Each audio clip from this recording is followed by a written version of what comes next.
Tonight on First Tuesday, 15 months after the Abbeystead explosion and still no compensation paid. Anger is beginning to show itself more and more as time goes by. And a remarkable story of survival from the Battle of Arnhem. There was I with a bad stomach wound, and the German said, well, we won't bother with that one.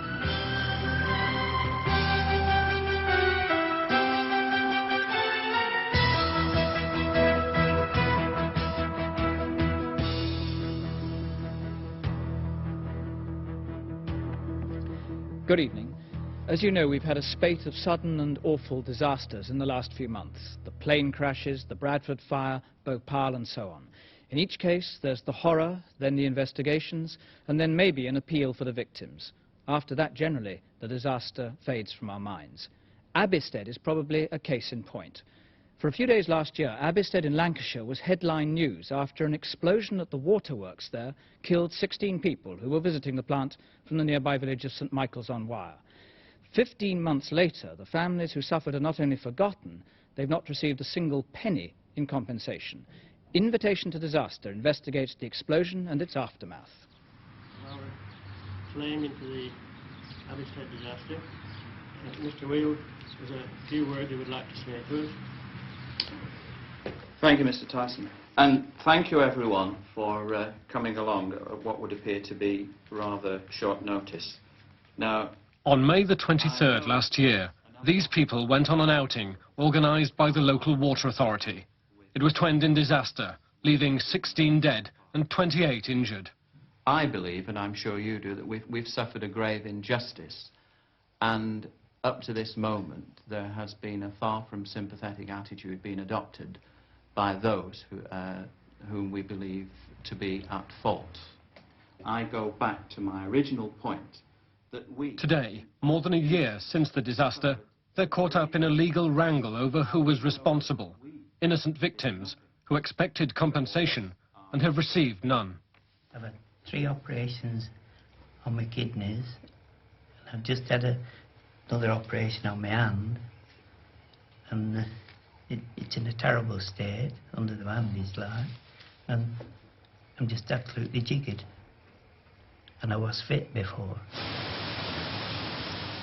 Upstream from St Michael's at Abbeystead, water pours into the River Wyre from a tunnel 8 feet wide, deep underground. As a public relations exercise last year, the North West Water Authority invited the villagers to this valve house, an underground chamber at the end of the tunnel. They were waiting inside when there was a huge methane explosion. Firemen, police and water service staff worked for more than 8 hours, digging amongst the wreckage to rescue survivors and bring out the dead. There was handbags, there was bits of clothing. The people were scorched, the hair was scorched, their eyebrows were scorched. Some of them I actually knew them, or they knew me. I couldn't recognise them. In the daylight, the full extent of the damage was devastating. The roof of the chamber had been completely blown off. It used to be supported by huge 2.5-ton girders. They collapsed on the people inside. Firemen found some bodies drowned in water tanks under the chamber. The force of the blast blew the bonnet of a car clean off 100 yards away. I've been in the fire service 26 years, and I've never seen a situation as bad as this. And my heart bleeds for the people of St Michael's who attended this function last night on a social basis, and many of them are with us today. This woman was thrown clear. She has 50% flash burns to her body. Like many, her face is the most badly affected of all. There were people lying about, or there was one half under a car. I couldn't recognise many people because they were burnt, like I am. The hair was fused together. That's why my hair's cut off. It was all fused. And people just sitting there dazed and not knowing quite what to do. We could hear them calling and groaning from inside the building. Farmer Tim Eckersley lost his wife and 12-year-old son, Mark. I'd been chatting with my son, who was wanted to ask the water board men if there were any fish in the tanks underneath. And I'd just moved away from him, and I was just happened to be looking through the grids, and all at once it lit up brilliant blue. And I just froze, and I don't know, I can't remember anything else until I came round. And when I came round, I was, my trousers were burnt off, and my jacket was all singed, my face was badly burnt, you know. And my shoes, they were still lit. So I just kicked those out. And there was a big hole in the roof, and the roof beams had fallen in. There were bodies all over the floor, you know, and there was somebody who had gone through the grid into the water below. Head teacher Ron Weald lost his wife and was badly injured himself. Suddenly, I was aware of a fairly bright light within the inner room, and it seemed to change and became orange and yellow, like a swirling cloud of flame, and I was suddenly conscious of a hot blast, you know, heat, and I was swept off my feet along with several other people who were standing with me, and we were literally blown into the doorway. It's an experience that I shall never forget. And suddenly realizing that we were on the floor, I managed to pick myself up to my feet, and I realized my clothes were on fire, along with several other people around me. And I realized, of course, that one of them was my wife. So we were hastily trying to beat out the flames on our own clothes, you know, clothes of other people. You know, if your back was on fire, someone else would put it out for you. And I thought, well, I wonder where Mark is, my son. And I could see what I thought was his body, actually, lying under a pile of soil and stone. He'd been decapitated with one of the grids had flown up and taken what I thought it had taken his head off anyway, because I could see his small neck, and it was like all blood. Well, there was blood burnt, you know, how it dries on. And, well, you know what, you know, you've got to survive, and so I went out then. There were bodies lying about, and there was a gentleman came staggering out of the building. I didn't recognize him. I couldn't. In fact, I don't think his own wife or mother would have recognized him. And we suddenly became aware then that it had been, you know, an appalling accident. Of the 16 who died, some had been killed instantly. Others, with severe burns, would suffer in hospital for days. What I didn't realize then, that was to be our last outing together. It was obvious that things were not going well about the Wednesday of the following week. She'd been taken down to the special theatre they have in the burns unit for skin grafts.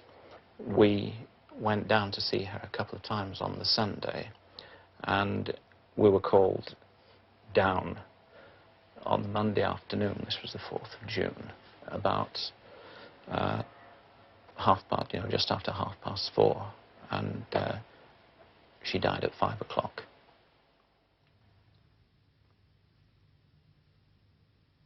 Tim Eckersley last saw his wife, Pauline, a week after the explosion. Well, she wakened up, actually, when I went in, and that she said that she'd seen Mark, actually, and she wanted to get out of bed. She said, "I've seen him, he's down at the bottom of the woods, and I want to go to him."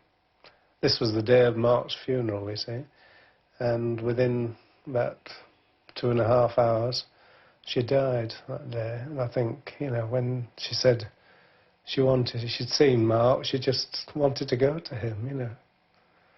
So, you know, it's quite, I don't know, she must have known she was going to die, I think.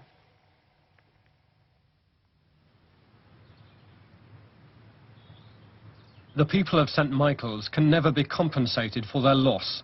But 15 months on, there's a growing sense of injustice over the persistent denials of responsibility. Anger is beginning to show itself more and more as time goes by. Those of us who are injured weren't in much of a condition in the early stages to feel this. We were too busy trying to recover. We were too busy trying to put the pieces of our lives back together, to try and make some life again. But now, as you begin to piece things together again and realize the manner in which we're being treated, then anger is coming to the forefront more and more. I think there are a great many questions still to be answered regarding what went wrong. The cause of the explosion, methane, is not disputed. Water from the River Lune is transferred to the River Wyre through a tunnel which ends at the Abbeystead valve house. On the day of the explosion, the tunnel had been out of use for 17 days. It had partly emptied and, unknown to anyone, the space had filled with explosive methane. When the villagers were shown into the valve house, pumps were turned on to get the water flowing. As the tunnel filled with water, methane was forced into the valve house and exploded.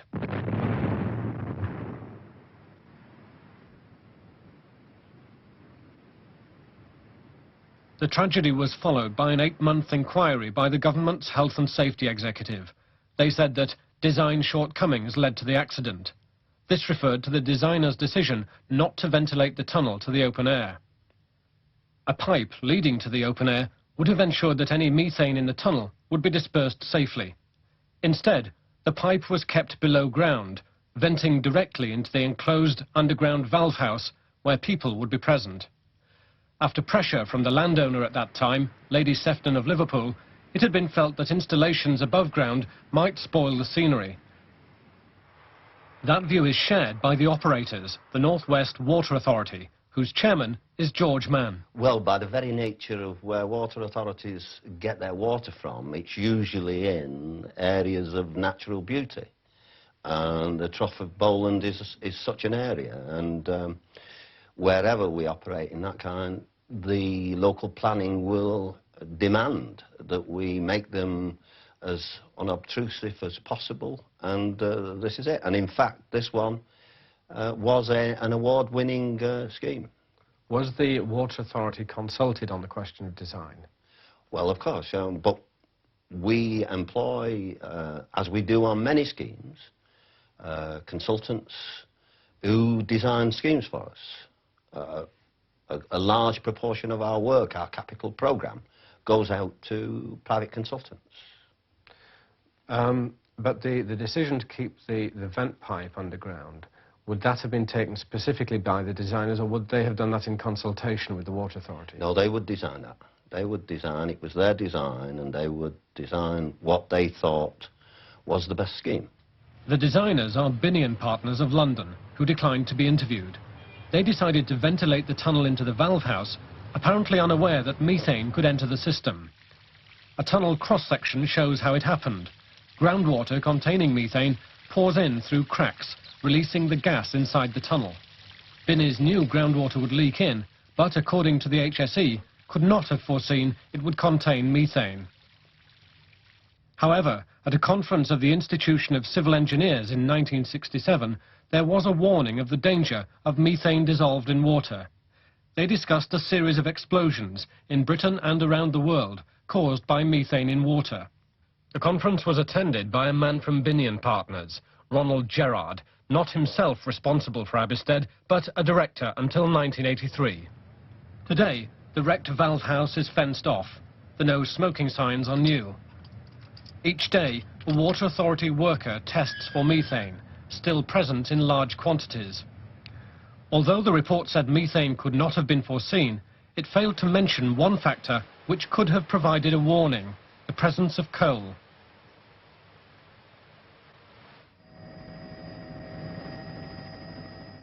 In coal mining, methane has always been the miner's worst enemy. It's claimed hundreds of lives in Britain, and in Japan only this year, 62 miners died in a methane explosion. The miner's rule is, where there's coal, there may also be methane. Although not mentioned in the report, the Abbeystead tunnel is surrounded by coal deposits, on record since 1952. Shortly after the explosion, the proof was shown to the Water Authority by local geologist John Clare. He was surprised when there was no mention in the report. We had assurances that it would be passed on to the Health and Safety Executive people, and we expected to see at least a mention of it in the report, even to deny that the coal had any effect on the presence of methane. But one would expect that with coal in the area, and much of the rock strata around about to contain methane, and this I feel should have been foreseen.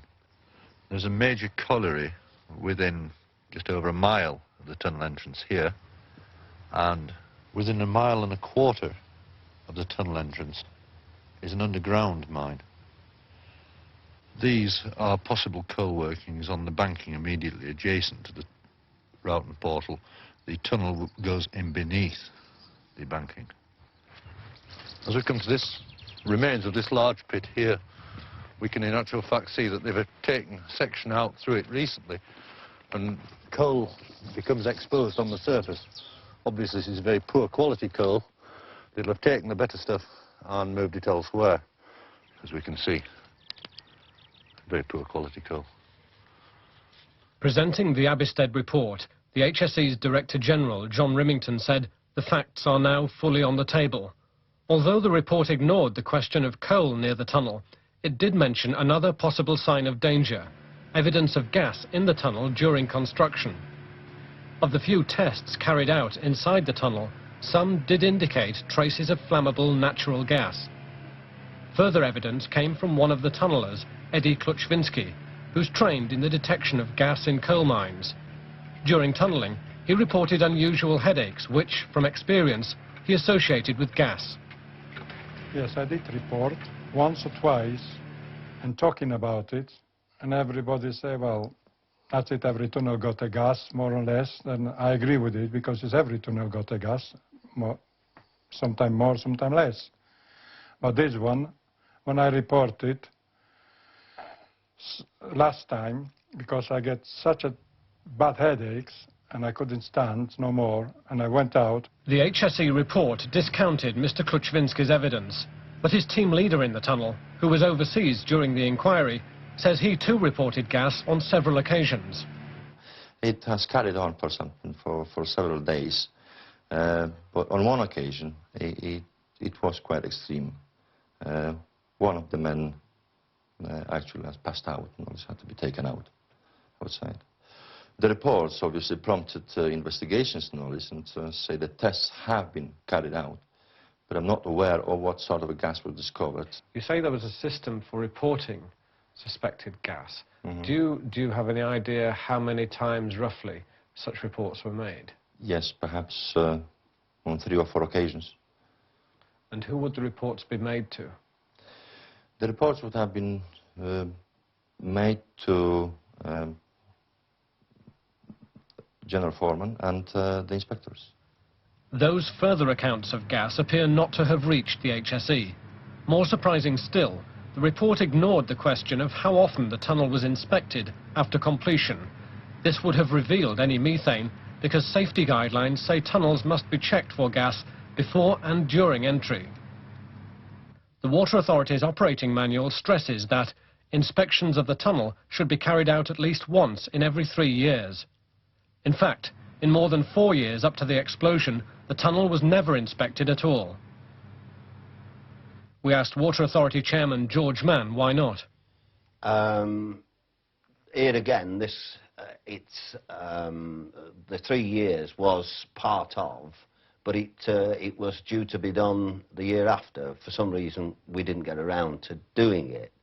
But it's not an important part in that it wasn't an inspection with regard to finding methane or anything like this. It was an inspection to see that the tunnel was all right. But surely, since the methane was entering the tunnel through cracks in the lining... Well, that was natural. Surely an inspection of the lining of the tunnel is absolutely crucial to the safety. No, but the tunnel was designed that it would allow this. Cracks in the tunnel doesn't suggest that there was any default. That was part of the design. It wasn't a watertight tunnel, so that they knew that you would get an ingress of water. So to inspect the tunnel and find that there were cracks there wouldn't have given any concern, because it was part of the design. It wasn't a watertight tunnel. But if the operating manual says that the tunnel must be inspected at least every 3 years, and you didn't, surely that's a question of safety. Well, possibly we should have, but certainly as far as we were concerned, it wasn't that important, because there was no real danger from what has come as a danger, methane. The inspection wouldn't have been for methane. It would have just been a general inspection of the tunnel. But nonetheless, on a matter which was specified in the operating manual, the authority failed to comply with it. Yes, we did in that respect, yes. This new admission from the Water Authority that they broke the rules on inspection may yet count against them. They now face negligence charges for breaking operating instructions, as do Binion partners for failing to take precautions against methane. For their part, the Health and Safety Executive declined to be interviewed. They say any comment now might prejudice the proceedings, although no date has been set. Which exam were you having today? The victims, meanwhile, must piece their lives back together without the help of compensation. I've got to try and go on as best we can. I've got 2 girls now, and they're 16 and 14, and I've got to look after them and carry on and make the best of life as I can, really. I've got probably another 30 or 40 years to go in my life, maybe, anyway. And so I've just got to make the best of it now. I used to forage harvest, and a lot of the smaller things that I can't do now anyway.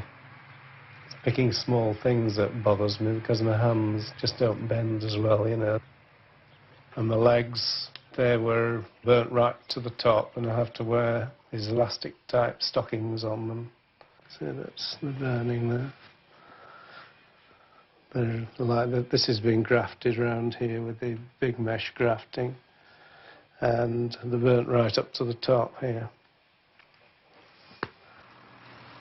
I can't really stand for long periods. I'm all right as long as I'm walking about, but if I stand there, my legs start to tingle, and I wear a surgical mask because the wind just catches the burns under my nose there, and it's quite a problem, really. I've got to keep it covered to be really effective. Well, my hands and face and legs were very badly burnt. You tend to get this growing together, which is called webbing of your fingers if you're not careful. So you have to keep your gloves on and keep them very tight. You see the webbing starting to build up there. If your gloves didn't fit you very well, or the slack between the fingers, they start growing together, or you have to pack them with foam or some other material. I can't really keep the gloves off for too long, because the scar tissue all swells up with blood, and it starts being, well, very uncomfortable, really.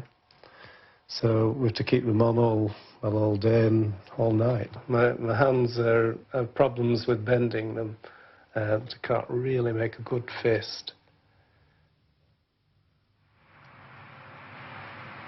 For the Abbeystead victims, it's little consolation to know that the Water Authority are heavily insured in case of accidents. Under British law, nothing need be paid unless negligence is proved. Well, people were killed, people were badly injured, and still there appears to be this complete lack of responsibility. No one, I'm sure no one wants to claim responsibility, because in some ways that appears to be a stigma. Well, of course we have a sense of responsibility, because we invited the people to be there. But we carry a huge premium on insurance, and that is being dealt with by our insurers. And, we've got to leave it there. Do you think those people should be compensated? That's not for me to say. But you invited them in. Well, yeah. You might invite people into your house and something goes wrong. But that is why we are insured. Andrew, could you set the table, please? The first thought that went through my mind was that I didn't really care much about what happened to me. But then I was brought to my senses by the thought that if anything happened to me, what was going to happen to my younger son, who is not old enough to look after himself. And really all I can say is that it was really the thought of my responsibilities and what I was going to have to do that pulled me through.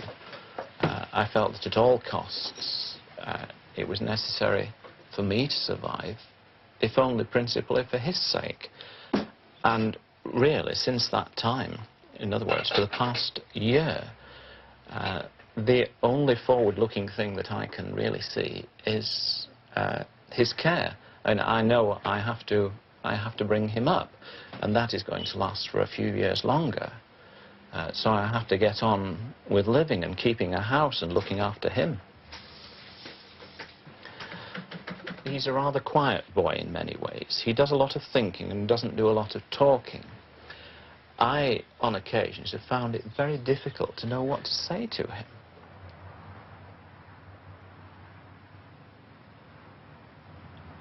I'm sure we all feel that certainly compensation would signify that someone has accepted a measure of responsibility. It won't replace, well, it won't replace a wife and a mother. It won't replace a son. It can never do that. But at least it can go some way towards alleviating the suffering that has taken place and continues to go on. The foundations of my life have been wiped away. 25 years of building a life together, and suddenly it's all gone. It's something you don't anticipate, you don't think about. It hasn't been a very happy 12 months. You have to put on a brave face, and I have to be cheerful, if only because of my son. But I can tell you here and now, and so would anyone else who'd been involved, that you have your private moments, frequently. The victims of St Michael's on Wye still waiting. After the break, we'll be back with a particularly unusual return to Arnhem and that bridge too far. That's in a moment.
Welcome back.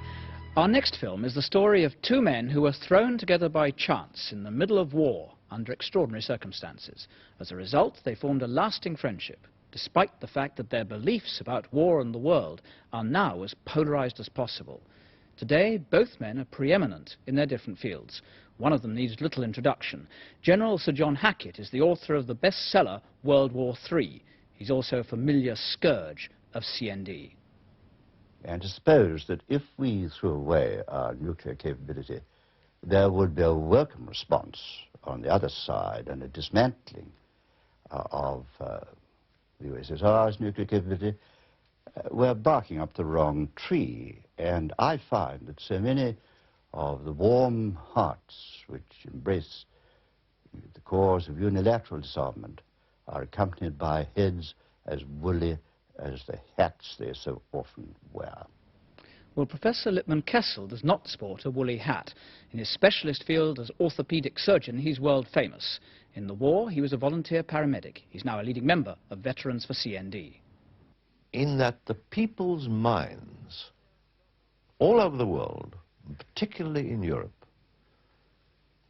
are being prepared or can be prepared to accept the possibility of survival after a nuclear war. That, to my mind, represents the greatest threat to world peace. That's not the only issue which divides the two men. The general is a Christian, implacably hostile to the Soviet Union. The surgeon is a Marxist, ideologically a world apart from Sir John. I have for a very long time regarded Marxism as I think really most adult balanced minds would, as unscientific, romantic and obsolete. Hope, future, and that's where Marxism scores over all other philosophies, except perhaps religion, which provides a hope too, doesn't it? But that's for another world, and Marx provided it for this world. Lenin said, in the long run, world peace can only mean world communist control.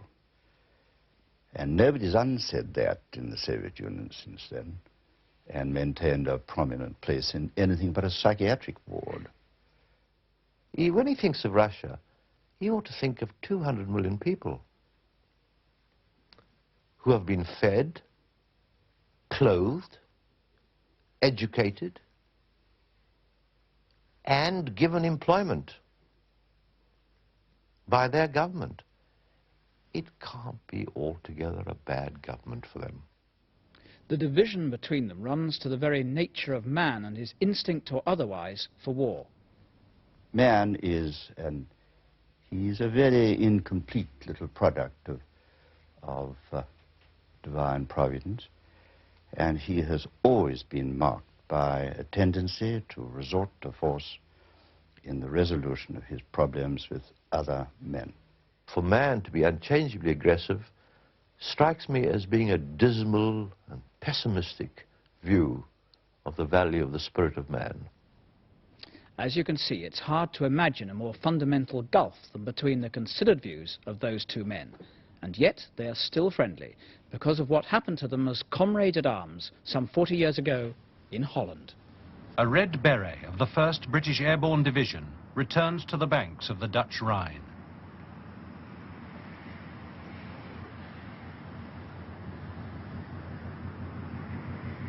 "40 years on, this is Arnhem and its famous bridge. The bridge too far.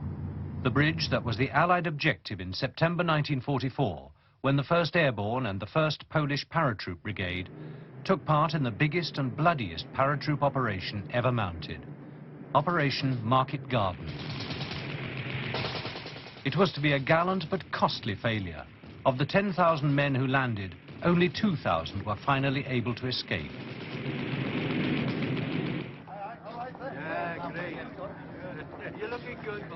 War veterans usually have little incentive to revisit the scene of such a defeat, but Arnhem is a notable exception. Because the work I saw him where we are now with That's where I'm getting on the floor. You're where? The survivors regularly return to Holland to remember their comrades who died there, to renew acquaintance with those who survived, and to thank the Dutch who helped many of them to escape. 1, 2, 3, 4, 5, 6. A few drop in behind, and any more that come along, would you ask them to go behind? Among the survivors was a young brigadier who Montgomery had selected to raise the 4th Parachute Brigade, and a South African-born surgeon, captain in a Medical Corps parachute unit. You know my friend Charles Stewart? Today, that doctor is Professor Emeritus Lipman Kessel, Fellow of the Royal College of Surgeons, back in Arnhem for the 40th anniversary commemorations, member of the British Empire, Military Cross, and one of the country's top orthopedic consultants. You know Randy Martin, did you? 16th Parapet Admiral. Ah, yes. You know Randall Martin, old RMO? Martin was your RMO. That's Yes, so, I knew yeah. him, yes, yes. The brigadier is now General Sir John Hackett, a career soldier who became a top NATO commander and wrote the controversial bestseller World War III. Commander of the British Empire, Distinguished Service Order, Military Cross, Master of Arts and classical scholar. Hello, George. How are you?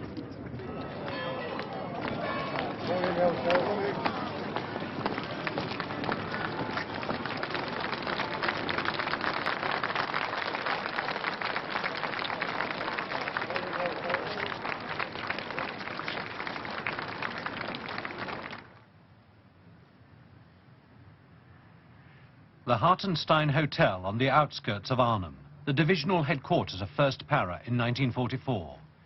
It was to be the nearest that General Hackett's brigade would get to the bridge. For many of his men, the grounds of the Hartenstein would be their graveyard. The essence of Market Garden was that an airborne carpet, as they called it, should be laid across the three main water obstacles, the Arnhem Bridge being the last target of the lot. To move into Arnhem, turn right and move into the Ruhr and bring the war to an end, we hope, before Christmas. But I was a little restless about the degree of euphoria there was, the degree of optimism everywhere.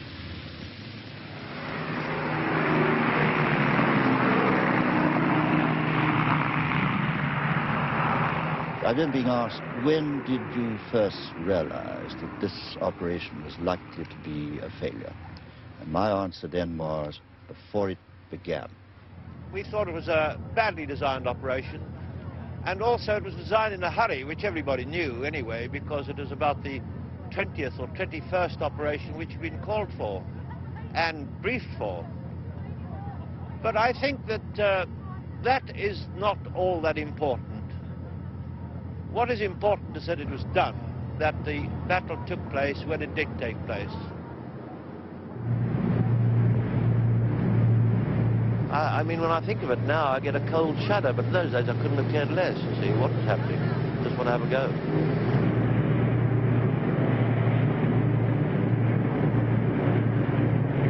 When we came over here with Dakotas, I was very glad to get out, because I had been threatening to be airsick all the way over the North Sea. And when they said 2 minutes to go and so on, well, there was one chap in the aircraft very, very happy to make the jump. It was the nicest thing about the whole trip, actually.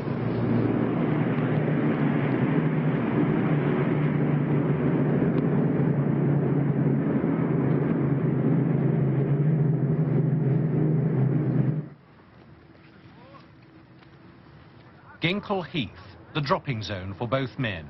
Today, General Hackett returns to the Heath with survivors of his brigade and their families. And the brigade headquarters is about halfway between here and those trees. Yes, perfectly on the edge of the trees now. Are we all here? Yes. Yes, we are. So here we are. I want to begin by saying one thing, that every war, however public it is a private war. But this is where we came in on the 18th, on the second day of the operation. Had we all been able to come in on the first, history might have been different. As we came in, there was a battle going on, and there were casualties in the air. But I always remember the man coming down beside me. He was already dead, and his entrails were hanging below the bag, the parachuting bag that he had lowered. And as he swayed one way, they swayed the other. And this was my introduction to the battle. Though I'm bound to say, for me, the battle hadn't begun, really, because I dropped my walking stick on the way down. And until I had that, the battle hadn't commenced. So that 6 Germans who wanted to surrender to me on my arrival, I had to ask to wait until I could find my stick. Nothing that followed was to be so simple. By that second day, the element of surprise had been lost, and the Germans were waiting in strength.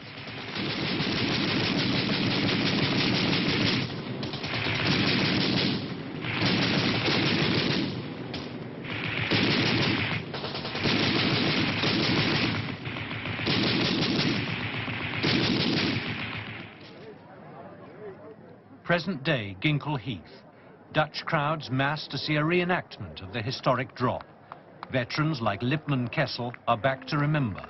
And remarkably, in this crowd, a former Nazi. I was standing with my tank 50 meters. We were staying in Arnhem after invasion. Yes, I see. And at Sunday, the parachutes came down. And I was tank gunner of the own tank in Arnhem. As German tanks had turned the battle, it was an uneasy meeting, not least as Kessel is Jewish. Just to meet him and then goodbye and shake hands. No, I'm not very happy about it, frankly. I don't like all this shoot each other and make pals afterwards stuff. I'm not really a military man. Directly after landing at Ginkle Heath, Lipman Kessel went to Arnhem's St. Elizabeth Hospital to operate on the flow of casualties.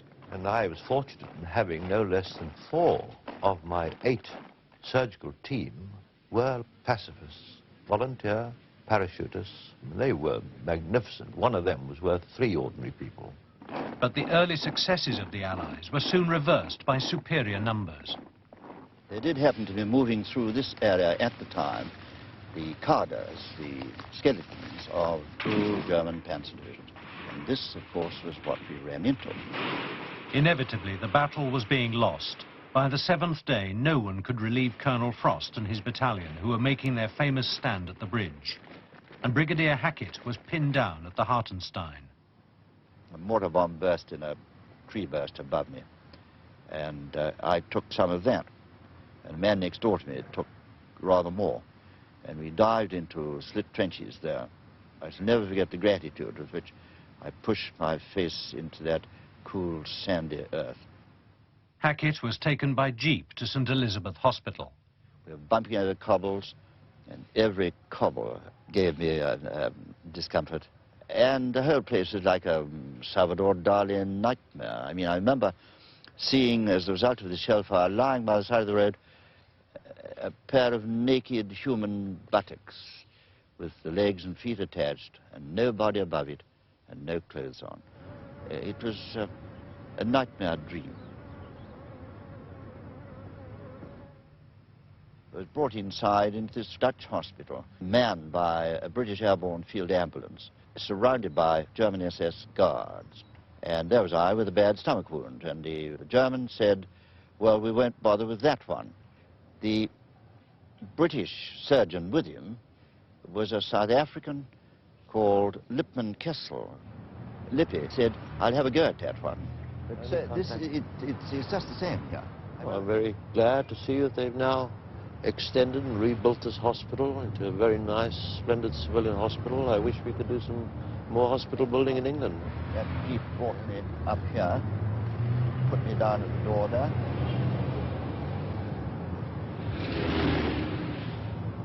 Well, he had a very serious mortal wound, really. We took him up to the theatre and did a long operation on him. Nowadays, there would be approximately a 10% or less recovery from that kind of wound. And then he survived, and we took him down to one of the wards down there until he was well enough to get up, and he did very well. He nursed quietly, he nursed back to life. I didn't want the Germans to get hold of this prize soldier. So we tucked him away in a small room off a little corridor, in a side room, where he wasn't easily on view. I was a brigadier, but I didn't intend the Germans to know that, because, like butterfly collectors, they might want an unusual specimen in their cabinet. And so I took off my badge's rank and called myself Lance Corporal Hater. Meanwhile, I'd been establishing contact with the local resistance movement. And on about the 10th day, or thereabouts, after the operation, I decided that he was too big a prize for the Germans, and we should move him. And I told him of my plans, and he thought they were crazy, but he agreed. And soon after that, underground Dutch, who were being very attentive to me, particularly in the person of the man they called Piet Kruif, his name was, he said, I can get you out. And I came out, led by Piet Kruif. I was quite strong enough to walk. along past the mortuary there. There was an air raid going on at the time, great deal of noise and confusion. And Pete said to the German sentry, bad air raid casualty, he said in German.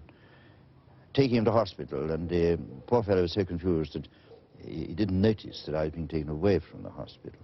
As I'd been having a very easy time compared to the others in the middle of the battle, I was still pretty fit, morally pretty fit, and so I escaped on the Sunday. I got permission to escape from my senior doctor, the AD Mass. The town of Ada, 15 miles from Arnhem, was the first stop on Hackett's escape route. Of the Denoy family who hid him for 4 months while he recuperated, only 2 now survive. For the general, capture would have meant a prisoner of war camp. For the Denoys, torture and execution at the hands of the SS. For their house, now demolished, was next door to a Gestapo barracks throughout those 4 months. But it's 40 years since I came to your house, isn't it? 40 years, Carried by him. Yes, yes. He carried me. Ja, dat jij en Wim, meneer Heren, gedragen hebben zo op de... The two of you carried me there. With my arm about your shoulders like that. Yeah. Yes, I wasn't very strong. Of the 3 sisters, the dearest to General Hackett was Joanna. It's 35 years ago now that she died. Yes. She was a marvelous person, so brave. She looked after me. I was very touched that you have been memory of her in your book. Yes, yes. She was an unforgettable person. I chiefly remember the people I knew who lie here, and above all the members of the Denoy family who looked after me so kindly and tenderly in Ada in the last war, when things were so difficult for them, and they took me in, hid, nursed, cherished, fed, clothed, protected me, and gave me the greatest uplift that I think I've ever experienced. To be in that household was to have an example of what Christian faith and charity can do, and to be shown the unconquerable strength of the gentle. It's good to pay her a visit. Good to pay her a visit.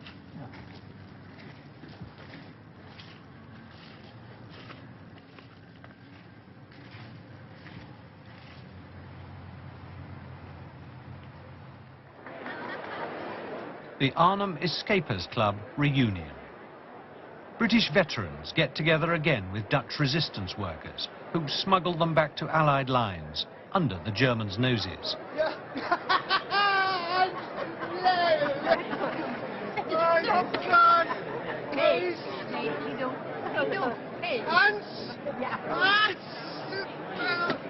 Potverdikkie, hoe zegt dat? Potverdikkie, potverdomme!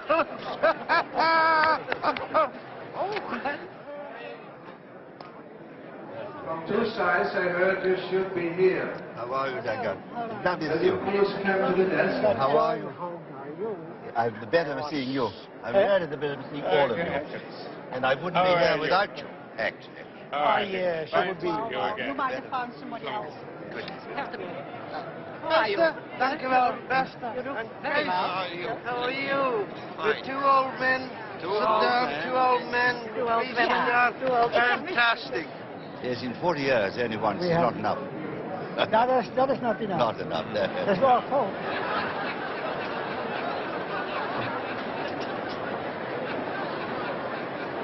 This is a marvellous byproduct of a war. It must be very rare. Such a beautiful... Well, this mixture. I don't regard it as a byproduct of the war. I regard it as a manifestation of flowering of the human spirit in its own right. The joy of reunion is tempered with sadness, a time for reflection. I don't think I had any particular hopes for the world. When we were in that battle, I was concerned with the activities of the 4th Parachute Brigade. And if I'd withdrawn attention for reflection upon the way the world might develop afterwards, I would have been failing in my duty.